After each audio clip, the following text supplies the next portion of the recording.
All right, today we're jumping into a story that absolutely changed the course of history, the arrival of European powers in India. Now, this isn't just about trade. It's a huge saga of ambition, intense rivalry, and a collision of cultures that would completely reshape the destiny of the subcontinent. So, let's get into how this 450-year chapter of history really went down. And it all really kicks off with this one simple question. A single event, a blocked trade route, set off a massive chain reaction. It basically forced European kingdoms to sail off the edge of the known map. This hunt for a new path to the east didn't just rewrite the rules of global trade. It led directly to the dramatic arrival of European ships on the shores of India. So here's our roadmap for this explainer. We'll start with the spark that ignited this whole race for India. Then we'll meet the pioneers, the Portuguese, who were the first to figure out the sea route. After that, we'll see how the field got super crowded, which led to an epic final showdown between Britain and France. And to wrap it all up, we'll look at the deep and lasting legacy they left behind on Indian soil. So what was the real reason for this age of exploration? The story doesn't actually start out on the ocean. It starts on the ancient land routes that had connected east and west for centuries.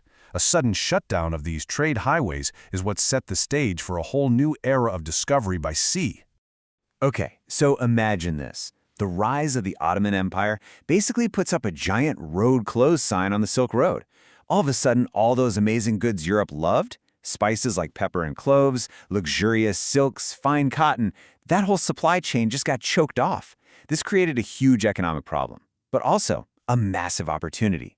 The first European country to find a direct sea route to India would not only get around the Ottomans, but would also get unimaginably rich and powerful.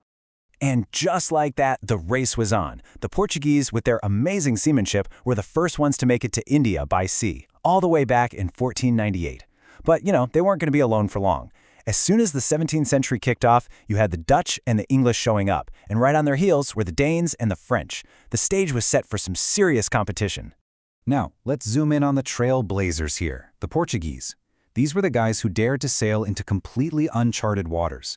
And by doing that, they didn't just find a new route to India, they laid the groundwork for the very first European maritime empire in the East. So what was fueling Portugal's ambition? It was this really powerful cocktail of three things: God, gold, and glory. The massive wealth from the spice trade was the main thing for sure, but the drive to spread Christianity and the quest for national pride were right up there with it. This trio of motives really shaped everything they did in India. And the gold they found?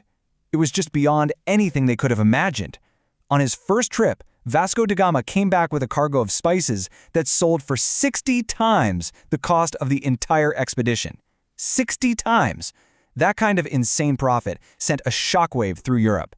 The message was loud and clear. The race for India's riches was officially on. Okay, but how do you protect a gold mine like that? Well, the first Portuguese viceroy, a guy named Francisco de Almeida, had a pretty revolutionary idea. He argued that real power wasn't about conquering land, it was about controlling the seas. This strategy, which became known as the Blue Water Policy, would be the absolute cornerstone of Portuguese power in the Indian Ocean.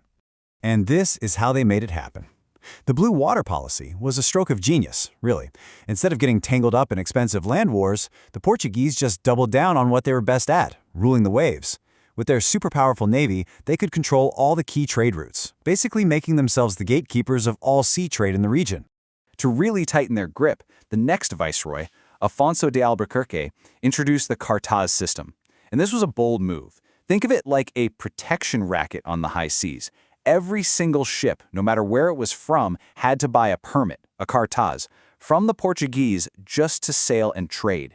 If you didn't have one, well, you were labeled a pirate, and your ship and everything on it was fair game. That's how Portugal built its empire. But, a monopoly built on a secret that profitable can't last forever.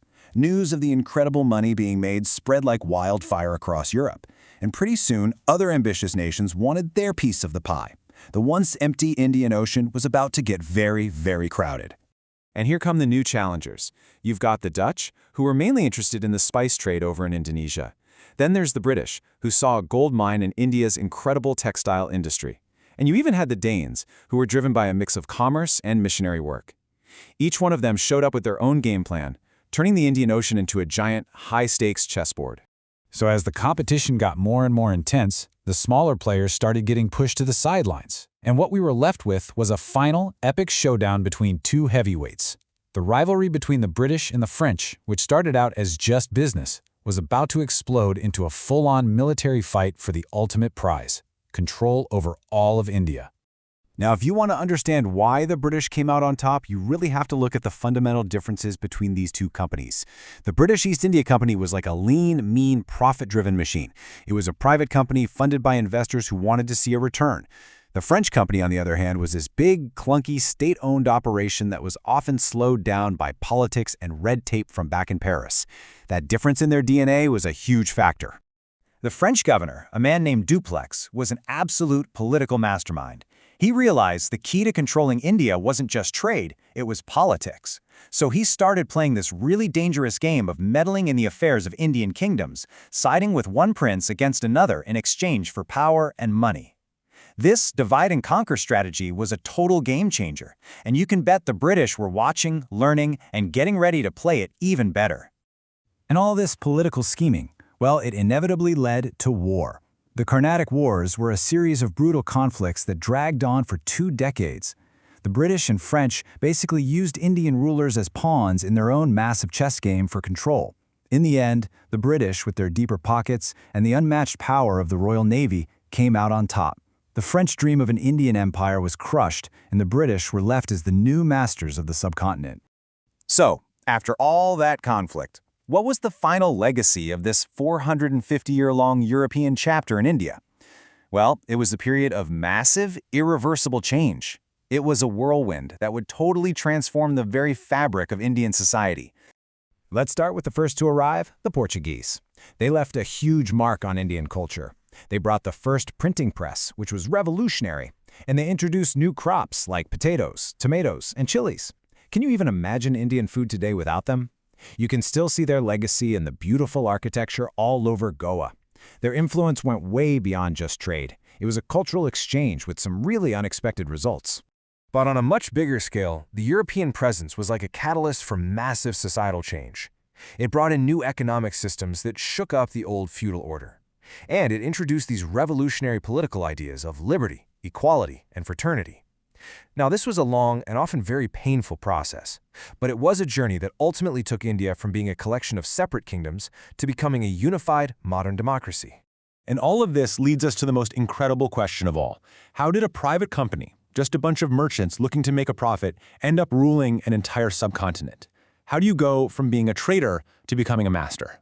The answer to that question is a whole other story of ambition, intrigue, and conquest, and it's the beginning of the next, even more tumultuous chapter in the history of India.